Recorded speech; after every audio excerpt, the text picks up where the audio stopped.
आपका हमारे चैनल पे स्वागत है। इस वीडियो में हम आपको शास्त्रों के अनुसार बताने जा रहे हैं कि सबसे बड़ा मूर्ख कौन है। आज कलयुग के हिसाब से तो बिल्कुल नहीं बता रहे हैं, क्योंकि कलयुग के बारे में तो भगवान श्री कृष्ण ने स्वयं कहा है कि लक्ष्मी ही सर्वश्रेष्ठ है। लक्ष्मी से बड़ी ताकत कलयुग में कुछ नहीं रहने वाला है, और यह हकीकत भी है। आज भी हम इंटेलिजेंट किसे मानते हैं, बुद्धिमान किसे मानते हैं? जिसके पास जितना ज़्यादा पैसा है हम उसी को शक्तिशाली भी मानते हैं, बुद्धिजीवी मानते हैं और बुद्धिमान भी मानते हैं। बताने से पहले मैं आपको बता दूं कि आप कोई भी स्पिरिचुअल प्रोडक्ट omja.com या shivago.com से प्राप्त कर सकते हैं। तो चलिए शास्त्रों के हिसाब से हम बात करते हैं। आज जिसके पास जितना पैसा है वो सबसे ज़्यादा इंटेलिजेंट है। जिसके पास पैसा नहीं है उसकी गिनती मूर्खों में होती है।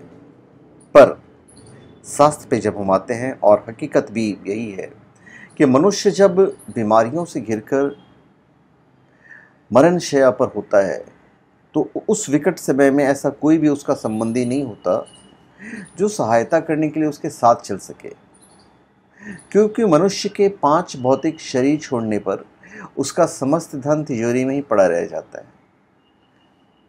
सारे पशु बंधे रह जाते हैं। उसकी प्रिय पत्नी शोक से विह्वल होकर भी केवल दरवाजे तक साथ देती है। मित्र और परिवारजन शमशान तक चले जाते हैं, और उसका अपना शरीर, जिसका जीवन भर उसने इतना ध्यान रखा, एक्सरसाइज किया, जिम किया, सुंदर बने, केवल चिता तक साथ देता है। आगे परलोक के मार्ग में केवल उसका धर्म ही साथ जाता है। तो भगवान के पवित्र नाम जप को हमारे शास्त्रों में कलियुग का मुख्य धर्म माना गया है। अब हम इसका लॉजिक भी हम आपको देंगे। देखिए, समस्त राजपाट, हाथी, घोड़े, पत्नी, समस्त भौतिक संसाधन और उनका अहंकार, गुण, धन, परिवार, दोस्त, सब सब सब व्यर्थ है। ये बात सच्चा गुरु हमें सदैव बताता है। हम ध्यान नहीं देते। आप ध्यान नहीं देते, हम भी ध्यान नहीं देते हैं। धिक्कार है हम सब पर, हम पर कम से कम। राम नाम का जप न किया तो संसार की समस्त चतुराई बेकार हो जाती है। अंत काल में जब बोलने की भी शक्ति नहीं होगी, प्राण पखेरु इस देह रूपी पिंजरे को छोड़कर उड़ गया होगा, तब सभी लोग कहेंगे राम नाम सत्य है। परंतु जब तक हमारे शरीर में शक्ति है, देह में आत्मा है, तब तक राम नाम लेने की सीख कोई नहीं देता है। और मैं तो आपको प्रैक्टिकल बता रहा हूँ। मैं अपने घर में ही अपनी पत्नी को कहता हूँ कि भाई थोड़ा पूजा कर लो, थोड़ा पाठ कर लो, नाम नाम जप लो। वो ध्यान नहीं देती है।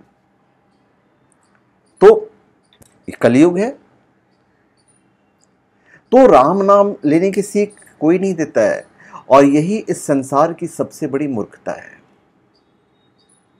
हम सभी जानते हैं कि मृत्यु निश्चित है, अपरिहार्य है, सत्य है, फिर भी उसे मुंह छिपाने की कोशिश करते रहते हैं। सबको डर रहता है कि कहीं मैं मर नहीं जाऊंगा।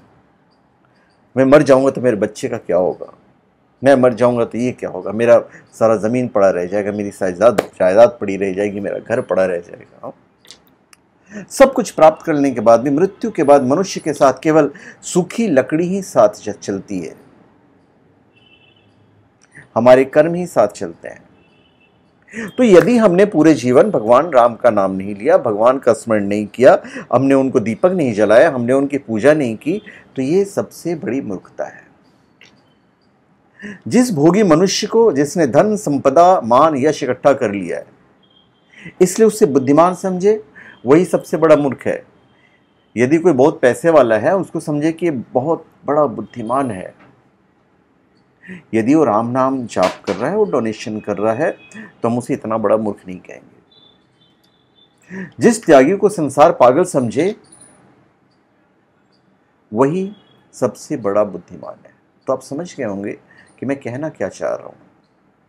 भगवान ने हमें जो दिया है उससे हमें लोगों की भलाई करनी चाहिए, और वही जो कर्म है वही हमारे साथ जाएगा, और यही हमारी सबसे बड़ी बुद्धिमानी होगी। तो धन्यवाद। आप सबका हमारे चैनल पे स्वागत है। आप हमारे चैनल पे सब्सक्राइब करें और अपने कमेंट दीजिए। धन्यवाद।